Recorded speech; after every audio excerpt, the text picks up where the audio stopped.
સ્વાગત છે exam today પર મિત્રો 29 મે 2026ના રિલેટિવ કરંટ અફેર્સની ડિસ્કશન આ વિડીયોમાં આપણે કરવાના છે, તો છેલ્લે સુધી વિડીયો સાથે બની રહેજો.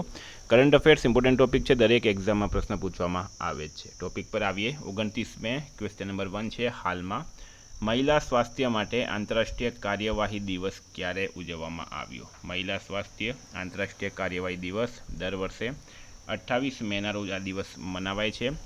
28 મેના રોજ આંતરરાષ્ટ્રીય મહિલા સ્વાસ્થ્ય દિવસ કાર્યવાહી ઉજવવામાં આવે છે. આ દિવસનો મુખ્ય ઉદ્દેશ્ય મહિલા સ્વાસ્થ્ય અધિકારો, જાતીય અને પ્રજનન સ્વાસ્થ્ય અને લિંગ સમાનતા વિશે વૈશ્વિક જાગૃતિ લાવવાનો છે. હાલમાં મહાન સંગીતકાર સન્ની રોલિન્સનું નિધન થયું છે. તેઓ કયા સંગીત વાદ્ય સાથે સંકળાયેલા હતા? તો મિત્રો પ્રશ્ન છે, સન્ની રોલિન્સનું નિધન થયું છે, બરાબર, અને એ હતા ટેનર સેક્સોફોન, બરાબર. સંગીતના બેચેન જીનિયસ તરીકે જાણીતા સુપ્રસિદ્ધ ટેનર સેક્સોફોન પ્લેયર સોની રોલિન્સનું 25 મે 2026ના રોજ અવસાન થયું છે. હાલમાં પ્રથમ વિશ્વ યોગાસન ચેમ્પિયનશિપ 2026નું ઉદ્ઘાટન ક્યાં થયું? તો મિત્રો પ્રશ્ન છે, પ્રથમ વિશ્વ યોગાસન ચેમ્પિયનશિપ 2026નું ઉદ્ઘાટન ક્યાં થયું? રાઈટ આન્સર છે આમાં અમદાવાદ ખાતે. પ્રથમ વિશ્વ યોગાસન ચેમ્પિયનશિપ 2026 અમદાવાદમાં યોજાશે. તેનું આયોજન 4 થી 8 જૂન 2026 દરમિયાન એકા એરીના અમદાવાદ ખાતે કરવામાં આવશે, જ્યારે તેનું સત્તાવાર ઉદ્ઘાટન લોન્ચિંગ નવી દિલ્હીમાં કરવામાં આવ્યું છે. શુભંકર છે મિત્રો, વીર ધ લાયન. 4 છે, પ્રાથમિક તબક્કે અટલવાડી યોજનાનો લાભ મેળવવા માટે ગામની વસ્તી ઓછામાં ઓછી કેટલી હોવી જરૂરી છે? રાઈટ આન્સર છે 2000થી વધુ. ગુજરાતના મુખ્યમંત્રી ભૂપેન્દ્રભાઈ પટેલે રાજ્ય મંત્રી મંડળના બેઠકમાં ગ્રામીણ નાગરિકોની સુવિધા માટે એક મહત્વપૂર્ણ નવી અટલવાડી યોજનાને મંજૂરી આપી છે. પ્રવક્તા મંત્રી શ્રી જીતુભાઈ વાઘાણીએ આ યોજના અંગેની સત્તાવાર જાહેરાત કરી છે. મિત્રો 14 જૂને એક્ઝામ છે કોન્સ્ટેબલની, અને ઘણા વિદ્યાર્થીઓ હજુ પણ કરંટમાં કન્ફ્યુઝ થઈ રહ્યા છે. જરાક પણ નહીં થતા. એક્ઝામ ટુડેનું કરંટ અફેર લઈ લો, 100% પૂછાશે. પીએસઆઈમાં પણ 100% પૂછાયું હતું, બરાબર. વધારે નહીં તો 6 મહિનાનું કરી લો, તમારી પાસે 15 દિવસનો ટાઈમ છે, બરાબર. 9510411961 આ નંબર પર મેસેજ કરો. 6 મહિનાનો ચાર્જ ખાલી 150 રૂપિયા છે. પૂરું ઓથેન્ટિક કરંટ અફેર તમને મળશે, ડિટેલમાં માહિતી સાથે મળશે. તમામ ટોપિક તમારા ક્લિયર થઈ જશે. તમામ વહીવટી સ્તરે ભ્રષ્ટાચાર નાબૂદ કરવા માટે હાલમાં પ્રોજેક્ટ ઝીરો ક્યાં શરૂ કરવામાં આવ્યો? તો રાઈટ આન્સર છે કેરલમ ખાતે. પ્રોજેક્ટ ઝીરો હાલમાં કેરલમ રાજ્યમાં શરૂ કરવામાં આવ્યો છે. આ અભિયાનનો મુખ્ય હેતુ રાજ્યના તમામ વહીવટી સ્તરે ભ્રષ્ટાચારને સંપૂર્ણપણે નાબૂદ કરવાનું છે. હાલમાં 2026માં યોજાનારી કોમનવેલ્થ ગેમ્સ માટે ભારતના સેફ ડી મિશન તરીકે કોની નિમણૂક કરવામાં આવી છે? તો રાઈટ આન્સર છે મિત્રો રોહિત રાજપાલની. તેઓ ભારતીય ડેવિસ કપ ટીમના કપ્તાન છે. 2026 કોમનવેલ્થ ગેમ્સનું આયોજન ગ્લાસગોમાં 23 જુલાઈથી 2 ઓગસ્ટ 2026 દરમિયાન થશે. રવિ બેંગાનીને ડેપ્યુટી સેફ ડી મિશન તરીકે નિમવામાં આવ્યા છે. હાલમાં ઇઝરાયલ સાથે થયેલા કરાર હેઠળ ભારતના કયા રાજ્યમાં પિનાકા મલ્ટી બેરલ રોકેટ લોન્ચરનું ઉત્પાદન કરવામાં આવશે? તો મિત્રો કરાર થયો છે ઇઝરાયલ સાથે, મહારાષ્ટ્ર રાઈટ આન્સર છે. ઇઝરાયલની કંપની છે એલ્બિટ સિસ્ટમ સાથે થયેલા કરાર હેઠળ પિનાકા સૂર્યાસ્ત્ર મલ્ટી બેરલ રોકેટ લોન્ચરનું ઉત્પાદન મહારાષ્ટ્ર રાજ્યમાં કરવામાં આવશે. આ ઉત્પાદન પુણે સ્થિત NIBE લિમિટેડ દ્વારા કરવામાં આવશે. હાલમાં કઈ નેપાળી ફિલ્મને કાન્સ ફિલ્મ ફેસ્ટિવલમાં જ્યુરી એવોર્ડ એનાયત થયો છે? તો રાઈટ આન્સર છે the elephant in the fog. નેપાળની પ્રથમ ફિલ્મ બની છે મિત્રો, જેને કાન્સ ફિલ્મ ફેસ્ટિવલમાં જ્યુરી એવોર્ડ એનાયત કરવામાં આવ્યો. કાન્સ ફિલ્મ ફેસ્ટિવલનો મહત્વપૂર્ણ એવોર્ડ પાલ્મે ડિયોર એવોર્ડ ફ્યોર્ડ ફિલ્મને એનાયત કરવામાં આવ્યું છે. મિત્રો આ વખતે 79મો સંસ્કરણ ફ્રાન્સમાં આનું આયોજન કરવામાં આવ્યું છે. હાલમાં કયા ઓપરેશન હેઠળ 27 માઓવાદીઓએ ઝારખંડ પોલીસ સમક્ષ આત્મસમર્પણ કર્યું? તો રાઈટ આન્સર છે મિત્રો ઓપરેશન નવજીવન. 30 માર્ચ 2026 નક્સલવાદ મુક્ત ભારત, બરાબર. આ ટાર્ગેટ પૂરું કરવામાં આવ્યું છે. મધ્યપ્રદેશ સરકારે સિંહસ્થ કુંભ 2028 માટે AI આધારિત ઉકેલ અમલમાં મૂકવા માટે કોની સાથે ભાગીદારી કરી? રાઈટ આન્સર છે ગૂગલ ક્લાઉડ સાથે.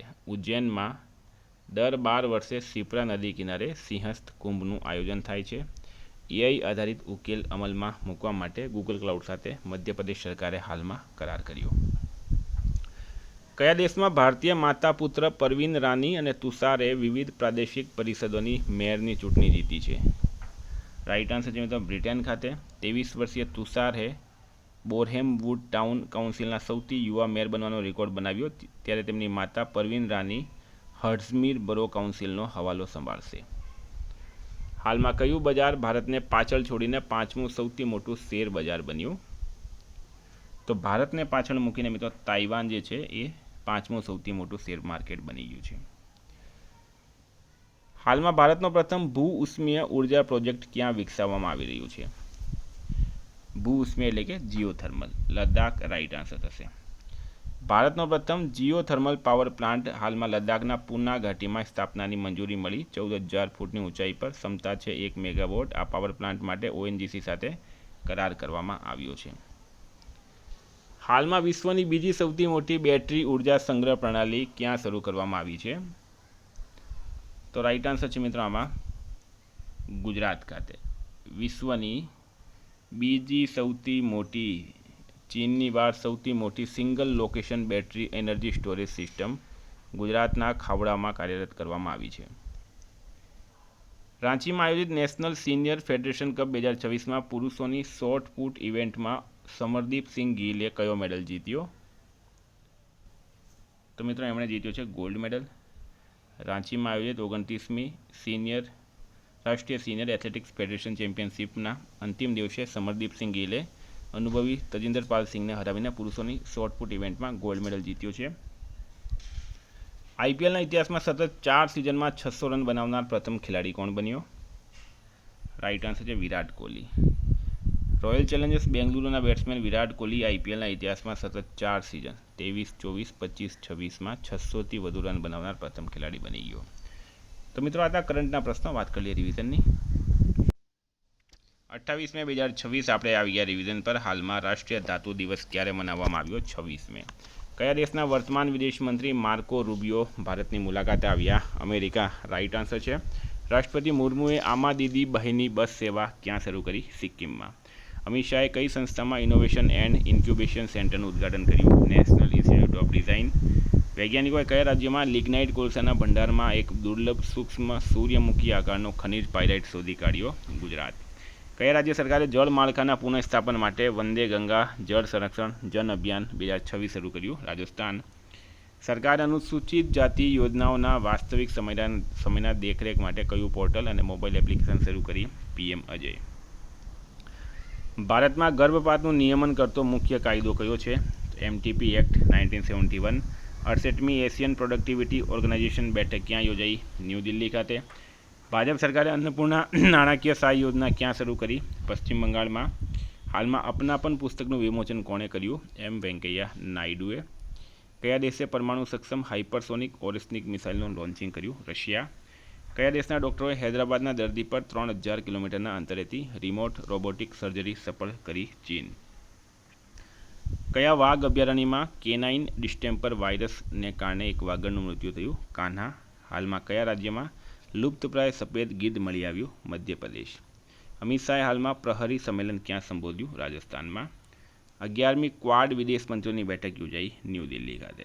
મિત્રો ગઈકાલે પ્રશ્ન પૂછાયું, હાલમાં રાજ્યસભા પિટિશન કમિટીના અધ્યક્ષ તરીકે કોની નિમણૂક કરવામાં આવી?